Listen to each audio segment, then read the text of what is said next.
From WLWT, this is Issues.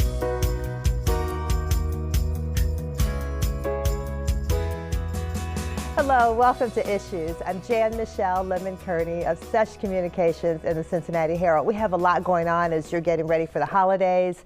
A little later, we're going to talk about a health issue that affects almost 1 million people, and yet it's not often talked about, so stay tuned for that. First, so this is kind of our health show, because first we're going to talk about the economic impact of the University of Cincinnati College of Medicine, and that's another thing that we often don't think about, and it's huge. So I'd like to welcome Dr. William Ball, who is Dean of UC College of Medicine. Welcome. Thank you very much, Jan, for having me. Well, thank you for being here. We were saying how I used to work there a long time ago, and it was really a lot of fun, and just, the students were really impressive, and, just and the faculty, just a really fantastic place. So. Well, good. Thank you very much. It's excellent. So we often think about the impact of, of other institutions, the zoo, and, and there's different corporations in the city, but we often don't think about the economic impact that the UC College of Medicine is having. So let's talk about that. And it was founded in, 1819? It was. Yeah. Founded. It was the first College of Medicine that was west of the Alleghenies, as they say. Yes. Wow, fantastic. And then the university kind of grew up around the College of Medicine. It was first. It's celebrating its bicentennial based on the founding of the College of Medicine in 1819. That's fantastic. So that's coming up. Okay, so we've got all these numbers, so let's talk about this. The College of Medicine, so I have here 979 million in fiscal year 15 and 4.6 billion with a B, yes, from 2011 to 2015. Often people think of the College of Medicine, they think about producing doctors, they think about the research, which we do. Yeah. But I think we have a firm belief that the College of Medicine really needs to help the entire community, and it can have a very strong economic impact. That was the primary reason we did this study, was to begin to see what is in fact the economic impact of what we do on the surrounding community.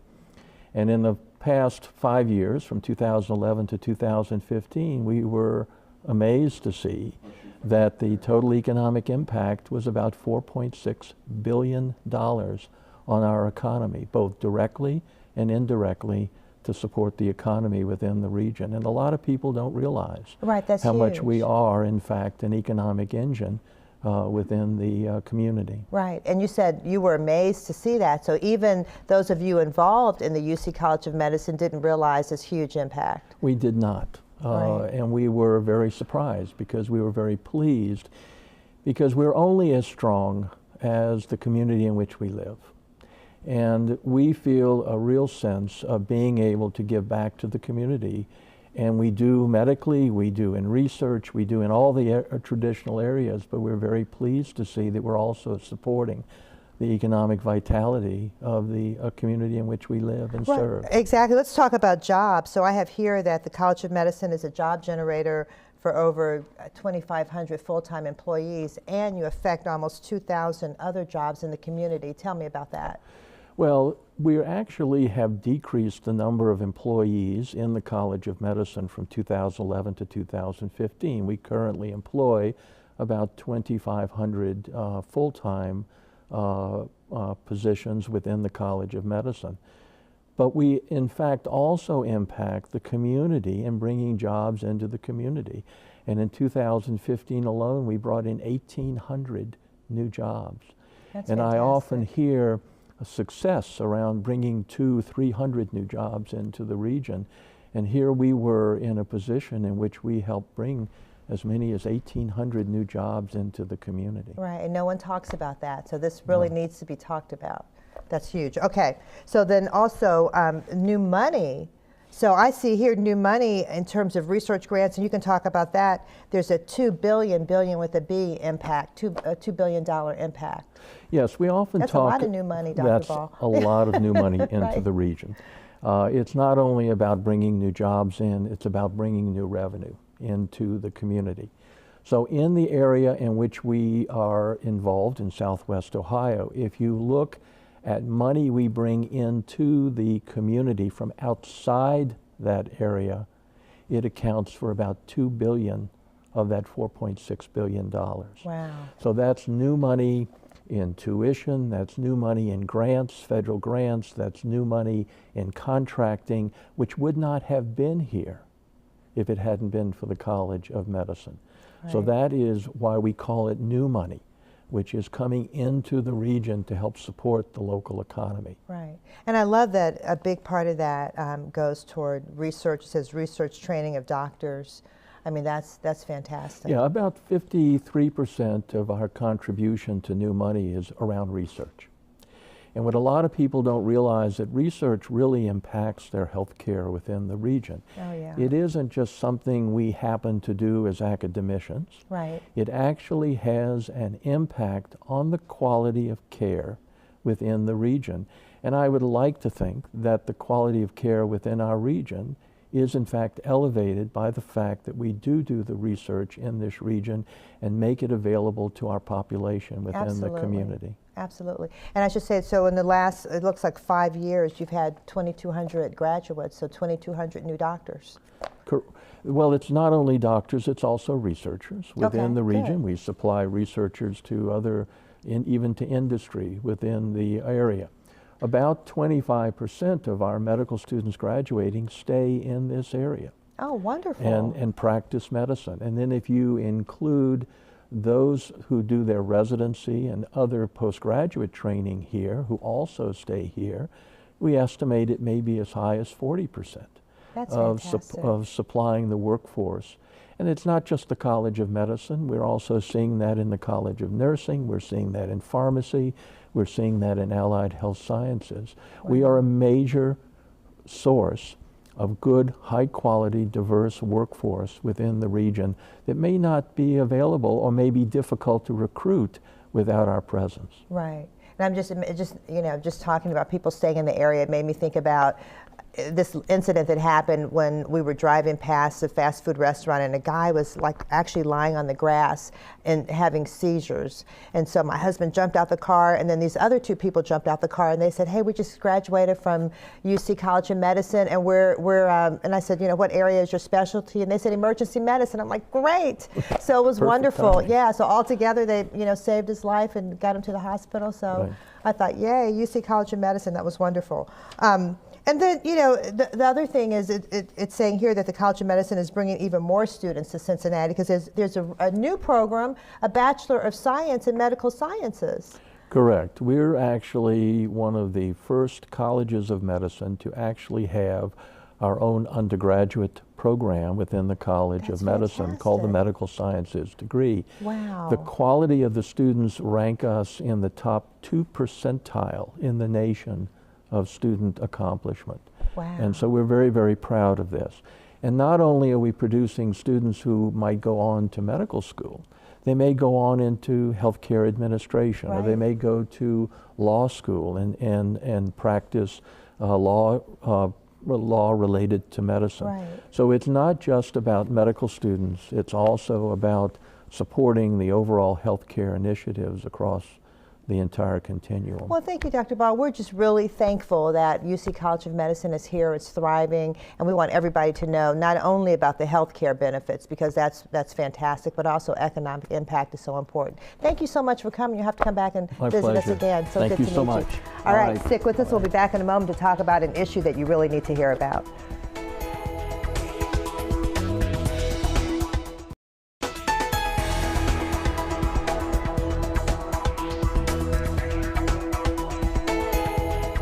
Welcome back. Well, I'm really honored to interview Dr. Donald Lynch. He's a cardiologist with UC Health and also an assistant professor with UC College of Medicine. Thanks for having me. Thank you for coming.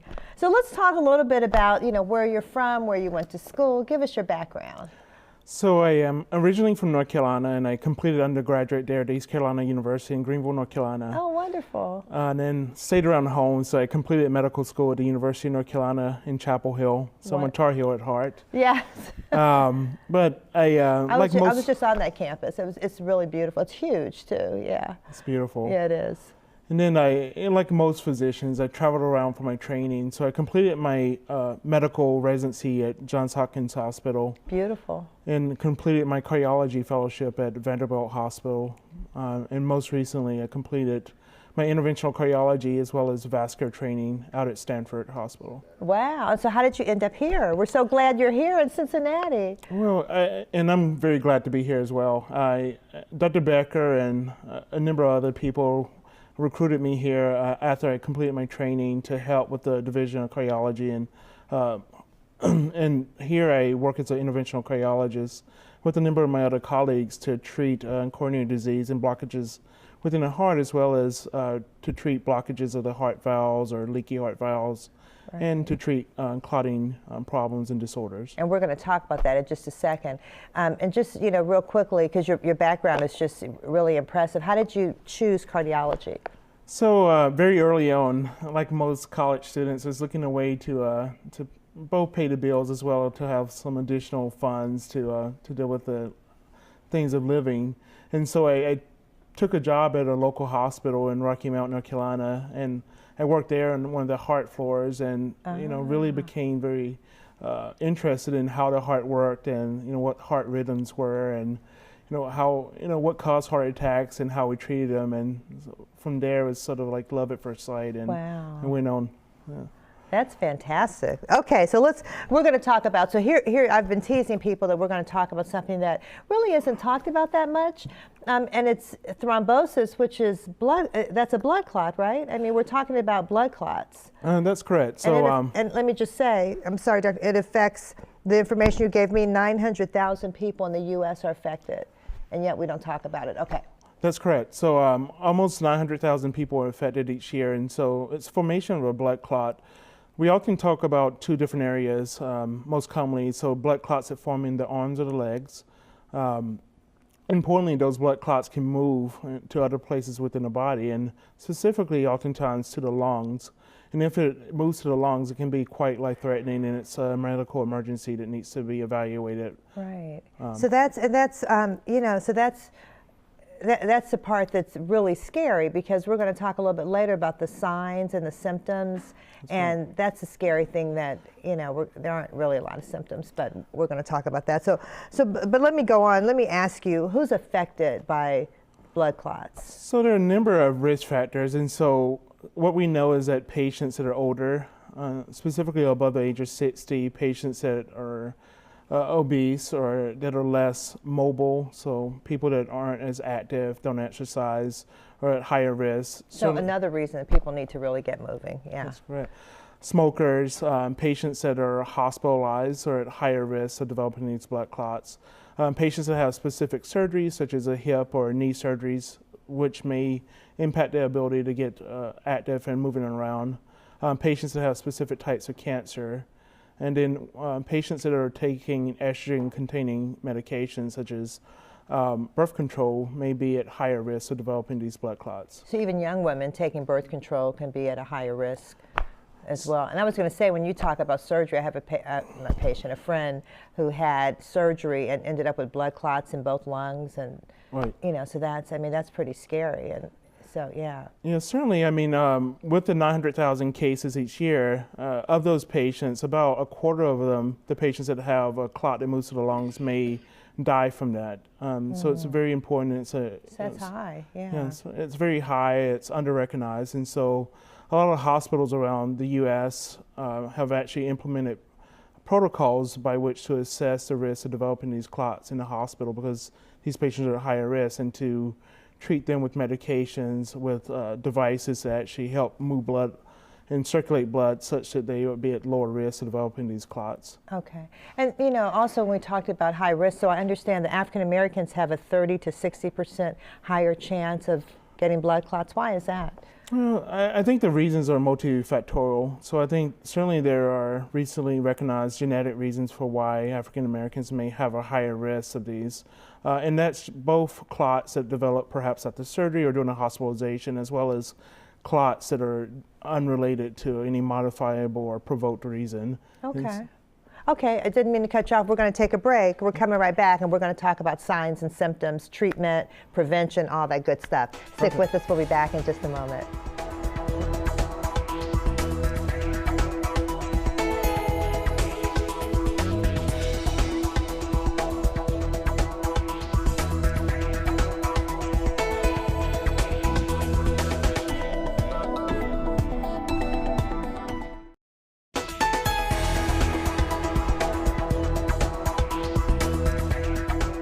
Okay, we're back talking with Dr. Donald Lynch, who's a cardiologist, and we're talking about blood clots known as thrombosis. Right. So let's talk about signs and symptoms. And that's what I said was so scary, because I understand there really aren't a lot of symptoms. That's correct. About 50% of people that have clots in the legs may not have signs or symptoms at all. Of those people that do have signs and symptoms, they may have swelling, they may have redness, they may have pain, which is out of proportion on one side of the body as opposed to the other side. If there are clots within the lungs, people may have sudden onset of difficulty breathing, they may have a fast heartbeat, or they may have some chest discomfort. And that's what happened to my friend that I mentioned before, who had surgery, and she was home, and she had been moving around, but she, said she was starting to get the shortness of breath. So they I guess, did an MRI or something. What do you do to find that? So oftentimes, for looking at clots in the legs, we can do an ultrasound, which is actually a good screening test. Okay. For clots in the lungs, we'll oftentimes do a CAT scan. A CAT scan, okay. To diagnose, or there's other modalities such as doing a pulmonary perfusion study, which is a nuclear test in which we can actually look at the blood flow to the lungs. Okay. So, and the real danger here is that if a blood clot forms in the extremities, for example, it can travel to the lungs. That's correct. And stop, a clot in that area would be really dangerous, or to the heart. Right. Yeah. Certainly a clot that goes to the lungs can impact the ability to get oxygenated blood to the rest of the body. And it can actually impact the hemodynamics, because the blood that goes from the right side of the heart actually has to go through the lungs and get oxygenated, and then back to the left side of the heart. So if there's something impeding traffic, that could cause dramatic changes in the body's So can that cause like strokes and heart attacks? So strokes and heart attacks are more on the arterial side as opposed to the venous side, as we're discussing. But certainly people that have clots in the venous side of circulation may be at risk for having clots in the arterial side as well, that may produce a stroke if it's in the blood vessels supply to the brain, or they may have a heart attack if it impacts the blood flow to the coronary artery supplying the heart muscle. So it's really important to get checked out. How does one get treated for blood clots once they're discovered? So there's a number of treatments. So I would say the best thing is to put patients on blood thinners or anticoagulants, antithrombotics are the two most commonly used terms. And this may include things such as Coumadin, and there's a number of other newer agents that can be used. And that will actually dissolve the clot. So it doesn't dissolve the clot, but what it does is it prevents the body from making more clot, while it allows the body's natural system to break down the clot that's existing. Okay. In life-threatening situations such as big clots within the lungs or pulmonary embolus, we can actually give medications that can break up the clots. Okay. We actually also, I'm an interventional cardiologist, and so we have catheters and equipment that we can actually use to both break up the clot mechanically as well as remove it from the body. Okay, good. All right, so now let's talk about prevention. Okay, so we've got to talk about, what did you call economy class? Oh, yes. Yeah, the economy class syndrome, because I was saying how, my dad was in family medicine, and he always said every 2 hours when you're traveling, you have to get up and move around so you don't have blood clots. And, my husband laughs at me about that. I said, stop the car, it's been 2 hours, let's get out and move around. Right. And you said that it's like the kind of nickname is economy class syndrome, or? That's correct. Yeah. So as we mentioned, one of the risk factors is being sedentary and not active, and so it's important, even if you're taking long car trips or when you're on a long flight, to get up and move around every 30 minutes to an hour or so, to just try and keep moving the blood in the venous system back up, towards the heart, and that helps to move things along. Right. So generally, so that's one thing we can do is, definitely don't be sedentary. And every I'm just saying 2 hours is what I was told, but Right. I guess that's probably good to just keep that in mind.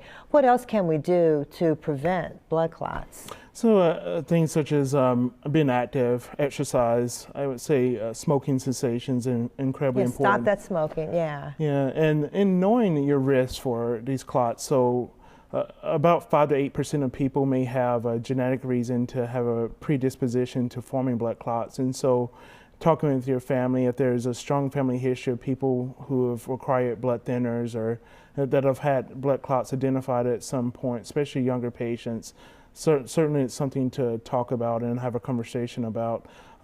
Patients that are hospitalized, it's important to talk with your healthcare providers about what your risk is, because we can give medications that may reduce your risk of forming clots during the hospitalization and thereafter. Okay, great. Now I've got a number here to call, 513-475-8521. Is that the number to call for your office? That's certainly. Okay, I think we have it up on the screen, but again, it's 513-475-8521 at UC Health, and we'll get to Dr. Donald Lynch in the Department of Cardiology. Yes, ma'am. That's wonderful.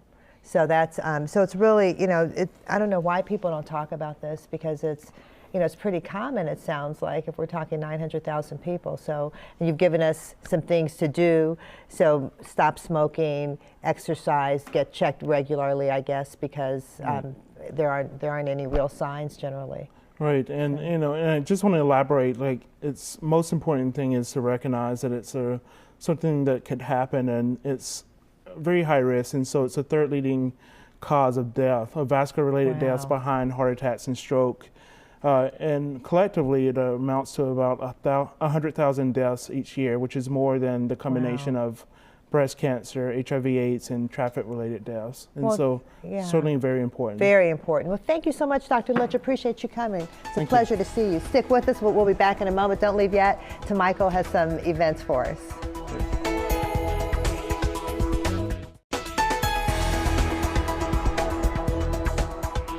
Welcome back. Okay, Michael Bobo has some events for us. First, we have a benefit holiday concert for the 100 plus African American Men's Chorus, Sunday, December 18th, 5 p.m. at the Allen Temple AME Church, 7030 Reading Road, free and open to the public.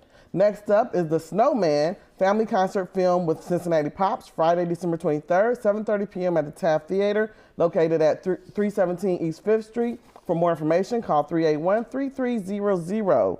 Last but not least, Daddy-Daughter Dinner Dance. Tickets are on sale. This event will be Saturday, February 11th from 6 p.m. to 9 p.m. at Duke Energy Convention Center in the ballroom, located at 5th and Elm Street. Tickets are $15 for dad, only $5 for daughters. Yeah, really great deal. It's going to be so much fun. Go to thecincinnatiherald.com for tickets. Have a great holiday. Next time we see you, it's going to be Christmas. Have a great time. Stay safe and stay positive.